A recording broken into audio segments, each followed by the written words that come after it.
आज के इस वीडियो में हम देखेंगे कि भाई साहब कार्बोक्सिलिक एसिड को बनाने के क्या क्या तरीके हैं।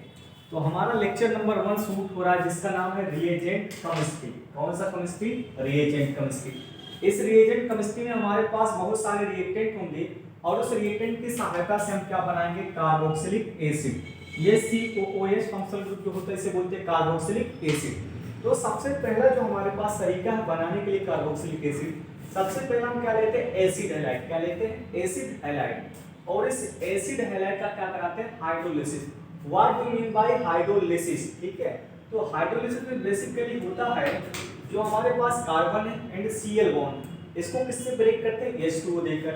अब भाई साहब OH किधर देना और H किधर देना? जिसका En कम होगा उधर देना OH और जिसका En ज्यादा होगा उसको देना है H।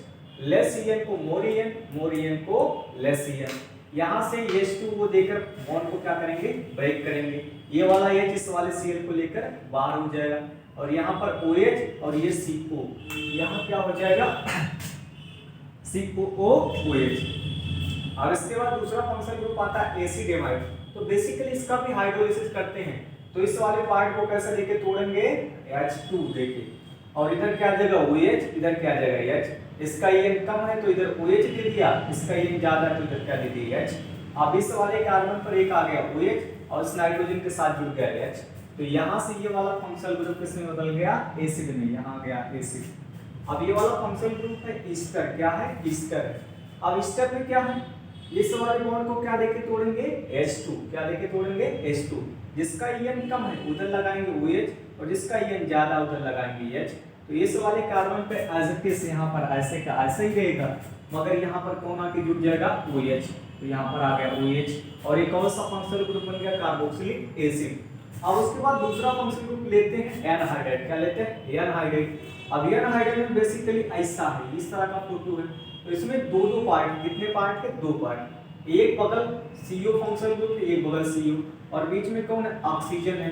तो यहाँ से बॉन्ड को ब्रेक करेंगे, इसको H दे देंगे, इसको OH। तो यहाँ से बॉन्ड ब्रेक करा, यहाँ गया ऐसे CO ऐसे का ऐसा।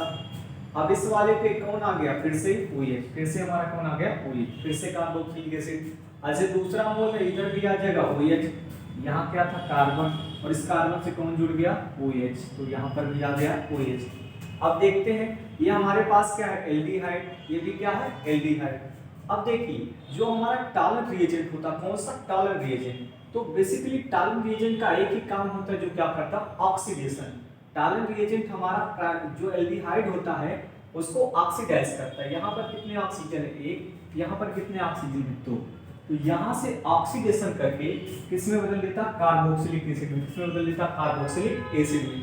जो टॉलरेंट रिएजेंट होता है वो एल्डिहाइड को ऑक्सीडाइज करके किस एसिड में बदलता है? कार्बोक्सिलिक एसिड में। उसके बाद दूसरा हमारा ऑक्सीडाइजिंग एजेंट होता है जिसका नाम होता है फेलिंग सॉल्यूशन। क्या होता है? Fehling solution. यहाँ एल्डिहाइड है, इसके पास एक ऑक्सीजन, मगर यहाँ पर है कार्बोक्सिलिक एसिड, इसके पास है दो ऑक्सीजन। तो यहाँ से वहां जाने पर क्या हुआ? ऑक्सीडेशन हुआ है। इसमें एक ऑक्सीजन और जोड़ दिया तो भाई साहब क्या हो गया? ऑक्सीडेशन। जो टॉलरेंट रिएजेंट था और फेलिंग रिएजेंट था वो दोनों लोग एल्डिहाइड को ऑक्सीडाइज करके कार्बोक्सिलिक एसिड में कन्वर्ट कर देते हैं। और यहाँ पर है साइनाइड। है क्या है? साइनाइड। तो बेसिकली यहाँ पर भी हाइड्रोलिसिस हुआ और इस वाले बॉन्ड को इधर H और इधर OH लेके तोड़ा गया और 3 टाइम यहाँ पर आ जाएगा OH और यहाँ से पानी मॉलिक्यूल बाहर निकल जाएगा तो फिर से किस में कन्वर्ट हो जाएगा? एसिड में।